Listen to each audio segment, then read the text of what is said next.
In hierdie week se huisgenoot werk ons met brooddeeg, maklike eenvoudige brooddeeg. En ek gaan vir julle wys hoeveel verskillende goeders mens met brooddeeg kan maak. Jy kan pizzas maak, vetkoek, jy kan gevulde brood met verskillende vulsels maak. En ons gaan vandag vir julle wys hoe maak 'n mens klein broodmuffins. So ons kroek 'n bietjie hierdie week. Jy bestel sommer jou brooddeeg by jou naaste bakker. Maak seker hulle het brooddeeg, so bel vir 'n bestelling en hoor net watse tyd van die dag hulle die beste pas. So kom ons begin met ons broodmuffins. Stap 1. Maak seker jou werksoppervlak is lekker bedek met baie meel en dan knie jy jou deeg af. Gebruik jou hande, sit jou gewig lekker daarin. Maar dit is belangrik om hom lekker plat te maak. Dan vorm jy klein balletjies, amper so groot soos 'n golfbal. So jy knyp dit basies af met jou voorvinger en jou duim. So groot is dit. So stap 3 is, ons gaan elkeen van hierdie nou lekker dun uitrol. Weereens op 'n lekker meelbestrooide werksoppervlak.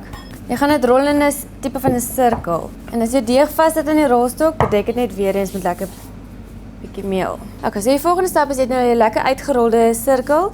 Dan vat jy 'n muffinpan wat jy gaan spuit met 'n bietjie kosprooi of met 'n bietjie gesmelte botter of olie.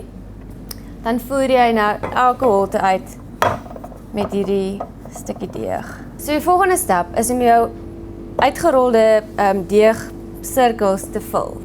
So ons het nou jou vulsel en nou gaan ons hierdie holtes vul daarmee. Net so 'n lepeltjie vol. Jy bring 2 van die kante na mekaar toe, dan druk jy dit met jou wysvinger en jou duim bymekaar. Dan vat jy die kante en jy doen dieselfde.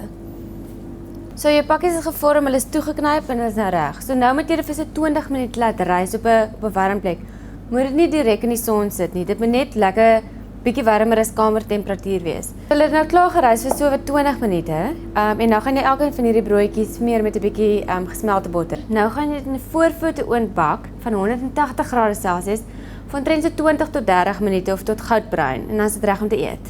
Die broodjies het net uit die oond gekom, dit is lekker vars gebak. Garneer dit met 'n klein bietjie petersilie of bietjie basiliekruid en sit dit saam voor 'n slaai en 'n lekker vrugtesap en dan jy perfekte ete.